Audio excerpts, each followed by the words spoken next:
AP శాసనసభ ఎన్నికలు మే 13న జరగనున్నాయి. ఎన్నికల నోటిఫికేషన్ కూడా ఏప్రిల్ 18న వెలువడనుంది. అయితే ఎన్నికలు సమీపిస్తున్న తరుణంలో పార్టీలన్నీ కూడా ప్రతివ్యూహాలు రచించే పనిలో పడ్డాయి. ఈ క్రమంలోనే వాలంటీర్ల విషయంలో వైసీపీ అధిష్టానం ఒక సరికొత్త వ్యూహాన్ని రచించినట్టు తెలిసిందే. దీనికి విపక్షాలు ఎలాంటి ప్రతివ్యూహాన్ని రచిస్తాయనేది చూడాలి.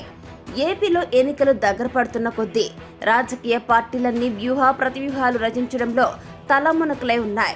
అభ్యర్థుల ఎంపిక దగ్గర నుంచి పోల్ మేనేజ్మెంట్ వరకు ప్రతి విషయంలోనూ ఇప్పటి నుంచే జాగ్రత్తలు తీసుకుంటున్నాయి. అవతలి పార్టీల అంచనాలకు అందని విధంగా వ్యూహాలు రచిస్తున్నాయి. ఇక ఈ క్రమంలోనే వాలంటీర్ల విషయంలో వైసీపీ అధిష్టానం ఓ సూపర్ ప్లాన్ వేసినట్లుగా తెలుస్తుంది.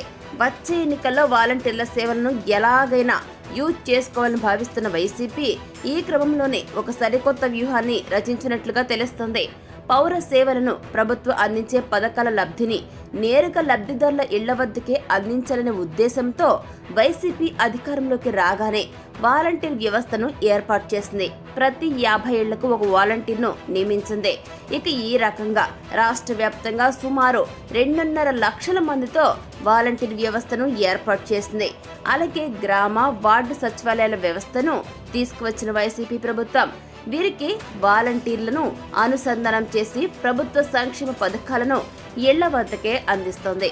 ఇక ఆ రకంగా వాలంటీర్లు గ్రామస్తులకు చేరువయ్యారు. అయితే ప్రభుత్వం నుంచి గౌరవ వేతనం పొందే వాలంటీర్లను ఎన్నికలకు ఉపయోగిస్తే అధికార పార్టీకి అనుకూలంగా వ్యవహరిస్తారని విపక్షాల అనుమానం.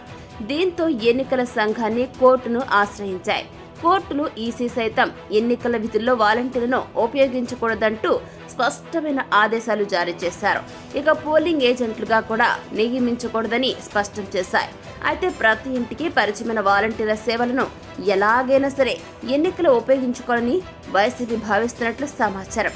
ఇక ఇందులో భాగంగా పోలింగ్ ఏజెంట్లుగా నియమించుకోవాలని భావిస్తున్న వాలంటీర్ యువతతో ముందుగానే రాజీనామా చేయించే యోచనలో ఉన్నట్లుగా తెలుస్తోంది. రాజీనామా చేసిన తర్వాత వీరిని పోలింగ్ ఏజెంట్లు, కౌంటింగ్ కేంద్రాల ఏజెంట్లుగా ఉపయోగించుకోవాలని వైసీపీ భావిస్తున్నట్లుగా సమాచారం. రాజీనామా చేసిన వాలంటీర్లను పోలింగ్ ఏజెంట్లుగా ఉపయోగించుకునేందుకు టెక్నికల్ గా ఎలాంటి ఇబ్బంది లేకపోవడంతో ఈ దిశగా ఆలోచన చేస్తున్నట్లుగా తెలుస్తుంది. దీనిపై విపక్షాలు ఫిర్యాదు చేసేందుకు కూడా ఛాన్స్ ఉండదని భావిస్తున్నట్లు సమాచారం. మరి వైసీపీ ఈ వ్యూహాన్ని విపక్షాలు ఎలా ఎదుర్కొంటారనేది చూడాల్సి ఉంది.